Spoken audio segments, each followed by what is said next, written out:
Let's go, people! We just got new info about Superman sequel. It's now confirmed that Brainiac is the main villain in Man of Tomorrow. So what can we expect? The news came from the Wrap. They revealed that the most evil AI from Krypton is finally coming to the big screen. We saw a full live-action version of the character in the Krypton series, but a lot of fans still don't know who Brainiac really is, and that makes sense. Most movies only show Thought or Doomsday. Superman has many villains, but we always get the same ones. So today I'll explain who Brainiac is, and what we can expect in Superman, Man of Tomorrow. So who is Brainiac? He's one of the most important and dangerous villains in the entire DC universe, especially for Superman. Here's the simple version. Brainiac is an alien supervillain. Sometimes he's shown as a super advanced AI, and sometimes as a high-level cybernetics being. He's classic Superman enemy and one of the biggest villains in the entire multiverse. His intelligence grew so much that he lost all emotion. He became cold, logical, and extremely dangerous. His mission turned into a full obsession, collects every piece of knowledge in the universe, no matter the cost. And that's where his most famous method comes in. He shrinks entire cities, keep them inside bottles, and then destroy the planet so the pure version is the one he saved. That's how the Bottle of Candor was created. Brainiac also split himself into many bodies and versions. He became a hive mind that can live in different worlds at the same time. In some versions, he becomes fully mechanical. In others, he turns whole population into data and absorbs their knowledge directly. This is why he's almost impossible to defeat. Destroying one body doesn't destroy Brainiac. He has backups, copies, other versions running in different places. His obsession makes him one of the Superman's most dangerous enemies, and a true multiverse threat. Powers and abilities. This is his main power. He thinks thousands of times faster than a human. He calculates future outcomes. He learns alien techs instantly. He can design weapons, viruses, defenses, and a full strategy in seconds. He is literally one of the smartest minds in DC. Brainiac can hacks any system, infects technology, control weapons, ships, and entire cities, take full digital planets, act as a living artificial intelligence. His super strength. He's not as strong as Superman, but his robotic bodies can lift stunts. He can fight Superman for a while. He can resist bullets, laser, explosion. He can handle Kryptonian heat, fire, electricity, cosmic energy, and even like magic attack. If one body falls, another one shows up. He can scan minds, culture, text, and DNA. He copies everything into his network and keeps it, or he uses it to destroy it. So what about Man of Tomorrow? One of the huge pieces of news is that Superman and Lex Luthor team up against Brainiac. And this makes sense. Brainiac is a text-based threat, and Lex is a tech genius. This guy even created a Superman clone, so yeah, he knows what he's doing. But there's something deeper here. Lex helping Superman doesn't mean he's suddenly become a hero. It just means Brainiac is a threat so big that even Lex knows he can handle him alone. This creates tension because Lex always has his own agenda. He's either helping or planning something for later. Another thing to expect is the emotional impact on Superman. Brainiac is not just another strong villain. He is a villain who forces Superman to think, to adapt, to strategize. Superman can just punch his way out of this. He has to face a mind that always stands a step ahead. And this brings us to something important: candor. If the movie keeps the classic Brainiac story, we might see the Bottle City. Imagine Superman discovering a whole Kryptonian city trapped in a bottle. That hit him on a personal level, because it's a piece of his lost people.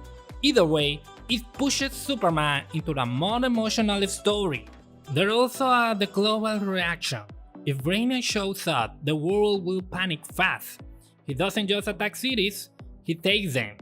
People might think he's unstoppable, and that creates pressure on Superman. We might even see government trying to work with Lex Luthor because they trust his tech over Superman's powers. Another angle is Lois Lane. A villain like Brainiac, she becomes super important. She is the one who figured out the human side of the crisis. She might uncover secrets about Brainiac, so her role becomes more active, just like the first one. We should also expect upgrade in Superman's suit or power. That is something super interesting. When Superman faces text-based villain, he adapts. He either discovers new limits or finds new ways to fight without brute force. This could be Gunn's chance to show a more strategic Superman. And don't forget the action. Think about it. Brainiac drones, ships, and robotic armies give the movie a lot of visual energy.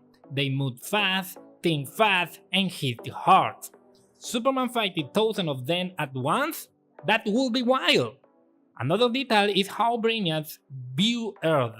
To him, Earth is either useful or disposable. If he wants to save a city, he'll take it. If it doesn't need the planet, he'll wipe it up. This gives the story big stake without turning into a random destruction fest. We might even see Brainiac trying to study Superman. He loves collecting unique beings, and a Kryptonian rise on Earth is very unique to him. There's a chance Brainiac tried to capture Superman instead of killing him. There's also a long-running debate about Brainiac's connection to the destruction of Krypton. In some versions, Brainiac doesn't just watch Krypton fall, he helps it happen. He studied the planet, sees the explosion coming, and decided to let it die because the pure version of Krypton is the one he already saved inside his bottle city. Superman has always carried that pain with him, so if the movie used that angle, it could hit him hard. Either Brainiac caused Krypton falls, or he should know to save it. Both hurt Superman the same way. But other stories shows Brainiac as a weakness, not a destroyer. He sees Krypton as a failed world, something broken, so he takes candor and leaves the rest to explode. This version makes Brainiac terrifying in a different way. He doesn't kill out of hate, he kills out of logic. For Superman, that's even worse because you can reason with someone who thinks destruction is the correct choice. This creates a deep personal conflict between them. Superman sees life as something sacred. Brainiac sees life as a data. Superman wants to protect people. Brainiac wants to preserve information. Even if the people die in the process, their fight is not just physical, it's philosophy. Earth versus machine. And then we had Lex Luthor, who steps in with his iconic power armor. Lex knows he can match Superman without text, and he definitely can match Brainiac without going all in. So his suit becomes his way of leveling the field. It boosts his strength, speed, and durability, and gives him energy weapons strong enough to damage Brainiac drones. He becomes one-man army, and he loves it. Lex fighting Brainiac is the perfect setup for a chaotic alliance. He wants to protect Earth, but he also wants to prove he's better than Superman.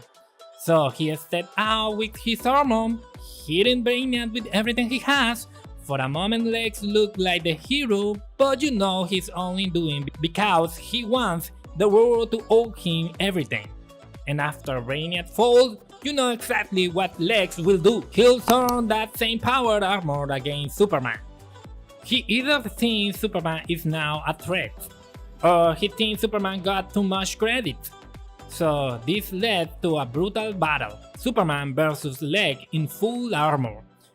Lex used rockets, lasers, gravity tools, everything he designed to beat a Kryptonian, and Superman has to fight Earth smart, not angry, because he knows Lex is just a human inside that metal shell.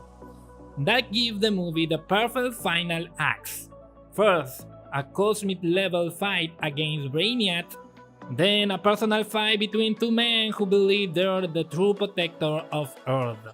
Superman fight to save people, Lex fight to control them, and Brainiac is the spark that pushes all of this into motion.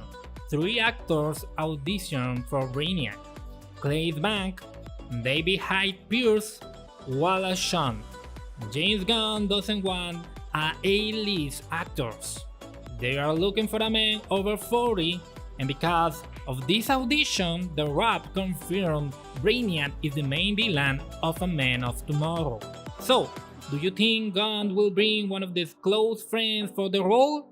Maybe a DC version of Nolan type, or even someone like Batista as Brainiac? Subscribe for more news and check out my video explaining the huge risk James Gunn is facing with a possible DC sale. Trust me, everything could change. Don't miss it.